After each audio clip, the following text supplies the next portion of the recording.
Halo semua, selamat datang di Cinemager. Kali ini kita akan membahas film berjudul Atomic Blonde. Selamat menyaksikan.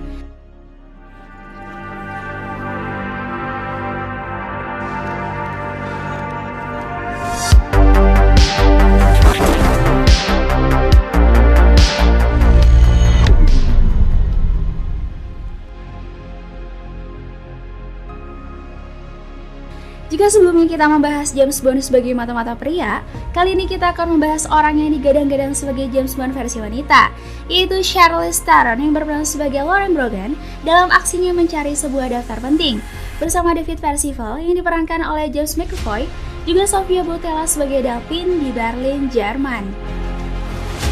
Dirilis pada tahun 2017, film ini digarap oleh David Leitch yang juga menyutradarai John Wick. Karena itu, kita dapat melihat suasana bernuansa neon dan perkelahian brutal ala John Wick. Sekedar informasi, Charlize melakukan sendiri beberapa adegan berbahaya dan perkelahian dalam film.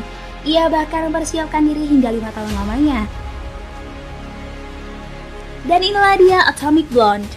Di Berlin, November 1989, seorang mata-mata bernama James Gascoigne berusaha kabur dari seseorang dengan hanya menggunakan kolor, kaos dalam, dan jubah tidurnya saja.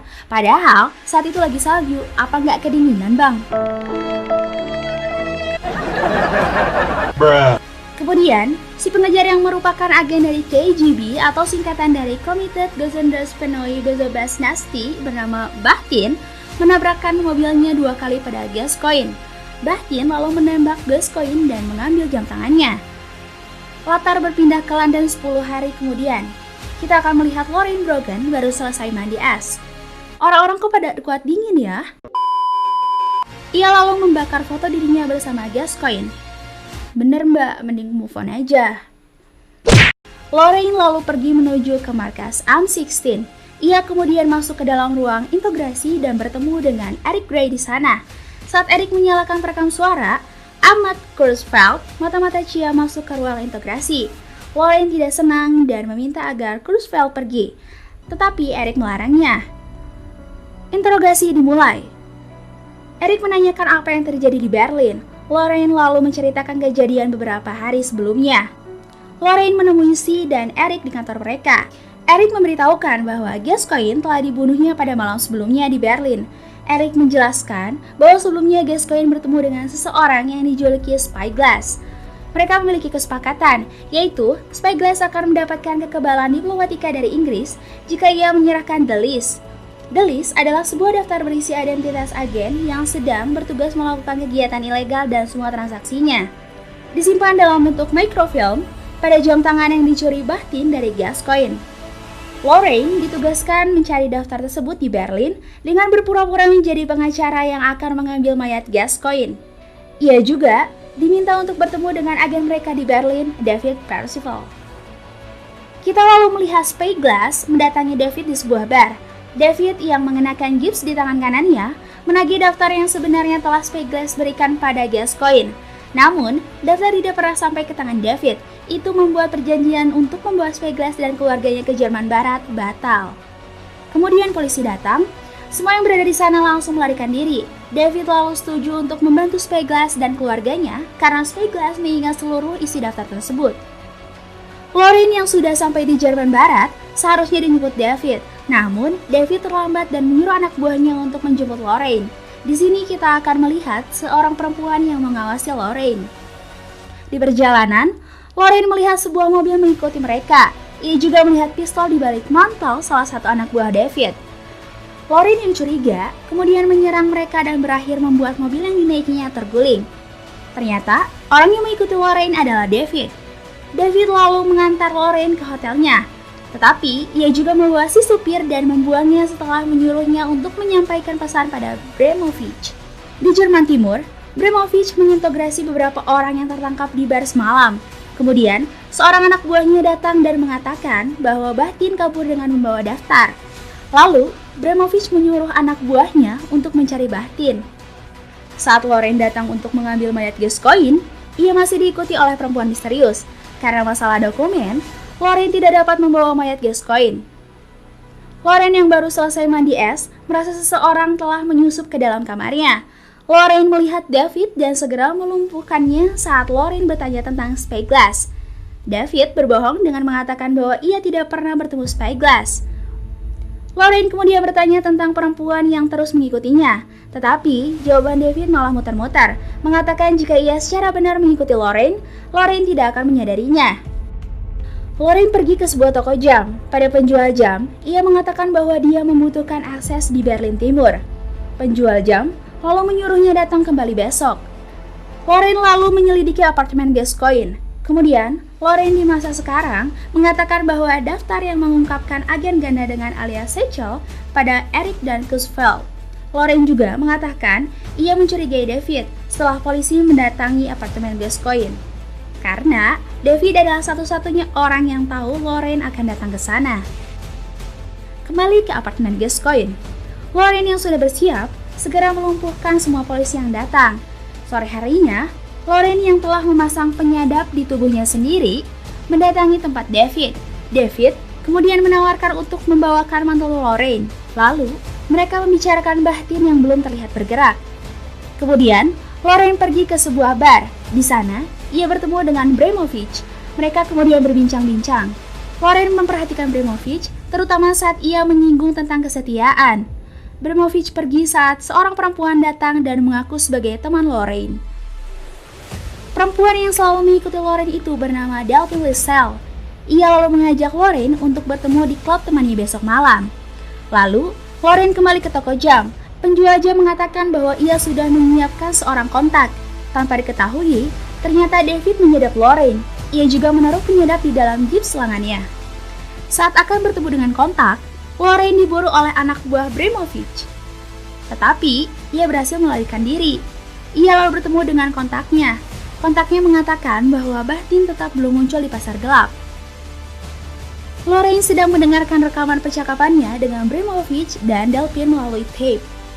Ia lalu bertemu dengan Delphine di klub malam. Secara tiba-tiba, Delphine mencium Lorraine. Lalu, Lorraine menemukan sebuah pistol di balik punggung Delphine. Delphine ternyata merupakan mata-mata Prancis dan ini adalah tugas pertamanya. Namun, ia ketakutan karena situasi di Berlin. Kemudian, mereka lanjut begituan di hotel. Lorraine mengatakan jika ia dekat dengan Delphine untuk menggali informasi, namun ia berbohong dengan mengatakan Delphine tidak memilikinya. Kemudian, David yang sudah menunggu Bahtin di mobil, membunuh Bahtin dengan menancapkan pemecah es di keningnya. Ia lalu membawa pergi jam berisi daftar. David membaca daftar tersebut. Ia terkejut saat mengetahui identitas asli Sechel. Lalu, David meminta Lorraine untuk bertemu dengannya. Saat bertemu, Lorraine mengatakan Bahtin ditemukan tewas. Tetapi, David justru mengatakan mereka harus segera membantu Spyglass. Dari sini, kebohongan David pada Lorraine tentang Spyglass terungkap. David juga mengatakan jika Spyglass mengingat seluruh identitas dalam daftar. Lorraine di masa sekarang menyayangkan tindakan David yang membuat mereka berada dalam posisi sulit waktu itu. Kemudian, Lorraine dan David bekerja sama untuk membantu Spyglass. Menggunakan rencana David dengan memanfaatkan demonstrasi esok, juga menggunakan kontak Lorraine untuk urusan dokumen. Setelah Lorraine pergi, David bertemu dengan Bremovich dan mengajaknya bekerja sama. Keesokan harinya, di markas Merkel, kontak Lorraine, mereka bersiap untuk membawa Spyglass. Spyglass juga telah mengubah penampilannya menjadi seperti orang Jerman Barat. Di tempat lain, anak buah Bremovich sedang bersiap dengan sniper dan senjata mereka untuk menangkap Spyglass. Lorraine di masa sekarang mengatakan pada Eric dan Kussfeld bahwa rencana mereka sempurna, hingga Sechel merusak rencana tersebut. Kemudian, keluarga Spyglass datang dan membuat Lorraine terkejut, karena David tidak mengatakan padanya bahwa mereka akan ikut. Waktunya menjalankan rencana, mereka segera berbau dengan para demonstran. Lalu, tiba-tiba para demonstran membuka payung hitam dan membuat sniper kesulitan mencari Spyglass. David lalu membawa keluarga Spyglass ke dalam mobil. Spyglass tertembak, dan ternyata Davidlah yang menembak Spyglass. Jadi, David ini kawan atau lawan ya? Lorraine lalu membawa Spyglass ke tempat di mana anak buah Bremovich berada. Dengan kemampuan bertarungnya, Lorraine berhasil menghabisi anak buah Bremovich, walaupun ia harus babak belur. Lorraine lalu pergi bersama Spyglass dengan menaiki mobil. Tetapi sebuah mobil menabrak dan mendorong mereka ke sungai. Lorraine berhasil lolos, tetapi Spyglass tenggelam karena sabuk pengamannya macet. Lorraine di masa sekarang mengungkapkan jika dirinya sudah diincar KGB sejak sebelum sampai di Jerman. Ia juga mengatakan jika Eric dan C memanfaatkannya untuk mengungkap kecurigaan mereka pada David. Di Jerman, Lorraine berhasil selamat dan ia dibawa ke tempat aman oleh Merkel. Lorraine yang percaya dirinya telah disadap hingga KGB mengetahui rencananya mencari alat penyadap itu. Lalu ia teringat ucapan David dan menemukan penyadapnya di mantelnya. Karena khawatir, Delphin datang menemui Lorraine. Lorraine lalu menyuruhnya untuk segera meninggalkan Berlin karena David telah menjebak mereka. Tetapi, Delphin malah menantang David, membuat David kesal dan membunuhnya. Lorraine lalu membalas dendam pada David yang akan meninggalkan Berlin. Sebelum ditembak Lorraine, David mengatakan ia mengetahui semua rahasia Lorraine. Lorraine lalu mengambil jam berisi daftar dari David. Eric mengecap tindakan Lorraine yang membunuh David. Lorraine kemudian menjawab bahwa David adalah Seychelles yang dicari-cari selama ini. Lorraine memberikan bukti berupa foto David bertemu dengan Bremovich dan rekaman percakapan David dengan Bremovich yang ternyata merupakan gabungan dari beberapa rekaman suara, kemudian disatukan oleh Lorraine. Saat ditanya tentang daftar oleh Eric, Lorraine berbohong dengan mengatakan ia tidak tahu. Kemudian, Lorraine mendatangi sebuah rumah. Di sana Bremovich sudah menunggunya. Lalu, Lorraine memberikan jam berisi daftar pada Bremovich. Setelahnya, anak buah Bremovich datang untuk membunuh Lorraine. Tetapi, Lorraine lagi-lagi berhasil selamat. Ia juga membunuh Bremovich yang terkejut karena jam yang diberikan Lorraine adalah jam biasa. Lalu, Lorraine pergi menuju pesawat yang dimana Kurzweil sudah duduk manis di sana. Mereka kemudian pergi dengan Kurzweil memegang jam berisi daftar yang asli.